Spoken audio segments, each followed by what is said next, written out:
فللہ الحمد رب السماوات و رب الارض رب العالمین۔ اختتام ہے اس گفتگو کا کہ اب اس ساری باتوں کے بعد تمہیں سمجھنا جانا چاہیے کہ کیا، فللہ، پس اللہ ہی کے لیے ہے حمد، شکر، تعریف، سب کس کے لیے ہے؟ صرف اللہ کے لیے ہے۔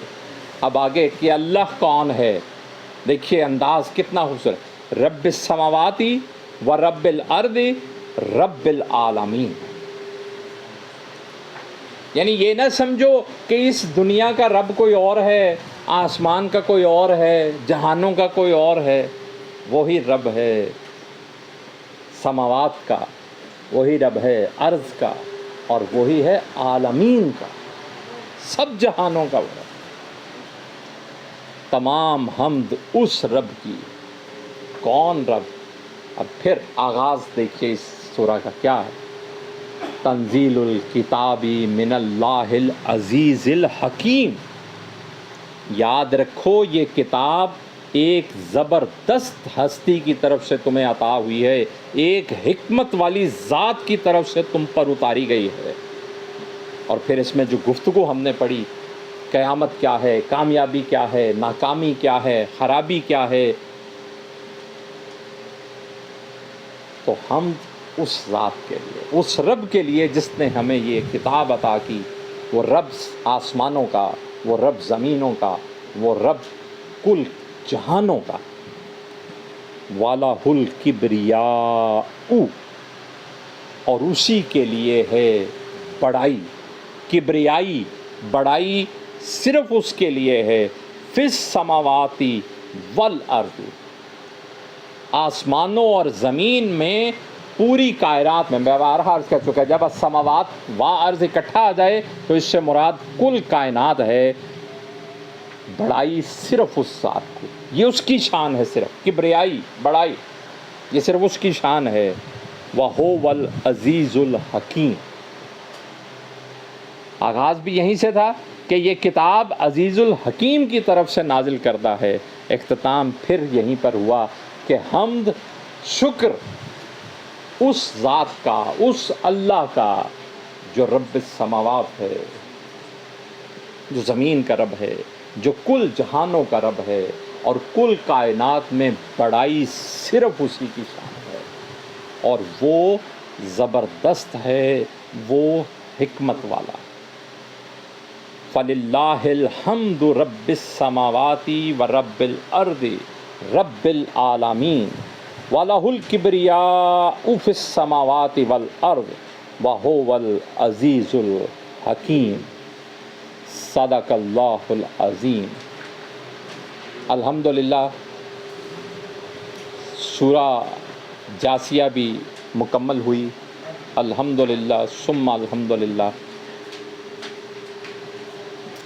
یہی تسلسل، یہی گفتگو، یہی انداز حامیم کی آخری صورت انشاءاللہ اگلا جمعہ سے شروع کریں گے، سورہ احقاف۔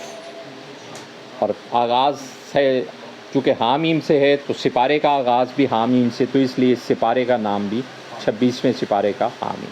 تو آج الحمدللہ ہماری سورہ جاسیہ بھی مکمل ہوئی، اور اللہ کے فضل سے 25واں سپارہ بھی آج مکمل ہوا۔ الحمدللہ رب العالمین کثیرہ۔ آج کے سبق کے اعتبار سے کوئی بھی رائے، خیال، سوال؟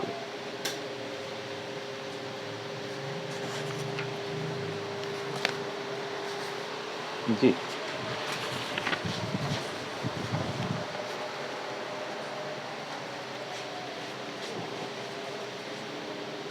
وہی سوال۔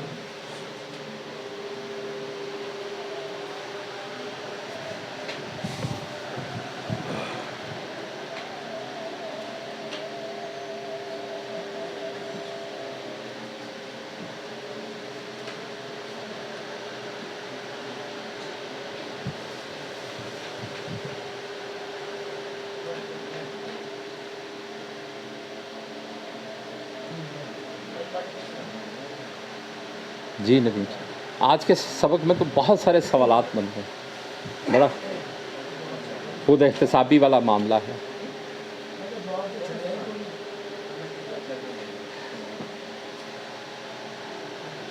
بات یہی ہے نا کہ جو میں پچھلے دنوں ادھر محسن بھائی کے گھر بھی گفتگو میں یہی بات عرض کر رہا تھا کہ ہم نے اس کتاب کو کبھی کتاب اللہ سمجھ کے پڑھا ہی نہیں، نعوذ باللہ. ہم نے اسے صرف ایک ثواب کی کتاب سمجھ کے پڑھا. تو ثواب مل رہا. جب ہدایت کے لیے پڑھیں گے تو ہدایت ملے گی، جب سمجھ کے لیے پڑھیں گے تو سمجھ ملے گی. لیکن سمجھ تب ہے نا پھر اس کا اگلا مرحلہ ہے، اس کا تقاضا ہے کہ اب اس پہ عمل کیا جائے. اب میں اور آپ چونکہ کمزور ہیں اس لیے عمل سے ڈرتے ہیں. ہم چونکہ آخری سٹیج، آج کا دور وہ نہیں ہے کہ جس میں کوئی شخص لا علمی کی وجہ سے یہ نہیں پڑھ رہا. نہیں، آج کا انسان چالاکی کی وجہ سے اسے نہیں پڑھنا چاہتا، کہ وہ سمجھتا ہے کہ پڑھ لیا تو عمل کرنا پڑے گا. وہ اللہ سے تو چالاکیاں نہیں چلتی. اللہ کو تو پتہ ہے کہ دنیا کی سے ہر سائنس آتی ہے، اس کے لیے محنت بھی کرتا ہے. تو اللہ کے احکامات جاننے کے لیے بہانہ کرتا ہے کہ مجھے پتہ نہیں تھا، مجھے عربی نہیں آتی تھی، مجھے سمجھ نہیں تھی. اللہ بیوی بچوں بات تو دیکھیں، آج کے سبق میں تو گفتگو ایسے بالکل کھل کے بیان ہوگی. اب ہم جو پچھلے سپارے پڑھ کر آئے ہیں ہر جگہ پر ایسے ہی تذکرہ ہے. میں اکثر احباب کی خدمت میں یہ بات عرض کرتا ہوں کہ الحمدللہ اب ہم اللہ کی ان آیتوں کو پڑھتے پڑھتے سمجھ کے اس درجے پر اللہ کے فضل سے آ گئے ہیں کہ اب ہمیں یہ باتیں سمجھ میں آنے لگ پڑیں. یہ باتیں پہلی صورت سے ایسی چل رہی ہیں. پچھلے سبق میں جیسے ہم نے پڑھا کہ جو علم آنے کے باوجود ضد میں پڑھ کے، دشمنی میں پڑھ کے، دوسرے گروہ کی مخالفت میں پھر اللہ کی بات ماننے سے انکاری ہو جاتا ہے، اللہ اس کے کانوں پر، آنکھوں پر، دلوں پر مہر لگا دیتا ہے. تو یہ بات تو سورہ بقرہ کے پہلے رکوع میں ہے.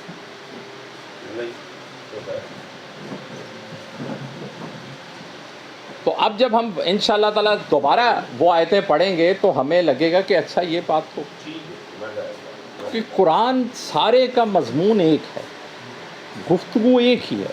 قرآن کا ایک ہی تقاضا ہے، اللہ کی فرما برداری اختیار کر لو، تقوی اختیار کر لو، اللہ کی نافرمانی نہ کرنا، اللہ کی بات کو حقیر نہ سمجھنا. بدقسمتی سے ہم جو مسلمان ہیں جنہیں دعویٰ ہے اللہ پر ایمان کا، ہم لوگ زیادہ نعوذ باللہ تکبر کا شکار ہیں کہ ہم نعوذ باللہ کوئی مقام دیتے ہی نہیں. بظاہر ہمارا عمل یہ ہے کہ ہم نے گھر کے سب سے اوپر والی الماری کے خانے میں رکھا ہوا ہے، مخملی غلاف میں لپیٹ کے رکھا ہوا ہے بڑے تقدس اور ادب کے ساتھ. نہیں، ہم اس کتاب کی بات پر عمل ہی نہیں کر رہے. عمل تو دور کی بات، جان ہی نہیں رہے کہ اس کتاب میں لکھا کیا ہے، جاننے کی کوشش بھی نہیں کر رہے. تو نعوذ باللہ یہ زیادہ بڑا جرم ہے. اور کوئی جواز، کوئی عذر، کوئی بہانہ نہیں ہے دنیا کا.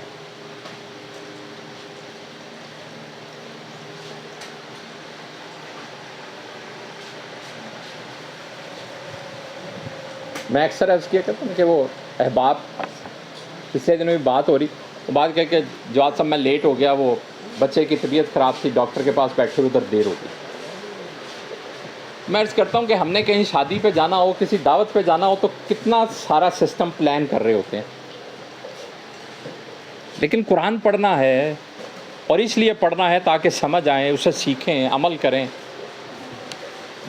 میں سارے کام بھگتا کے پہنچتا ہوں، چلو یہ 10 منٹ اب پڑھ جائیں گے، ثواب تو لب بھی جائے گا.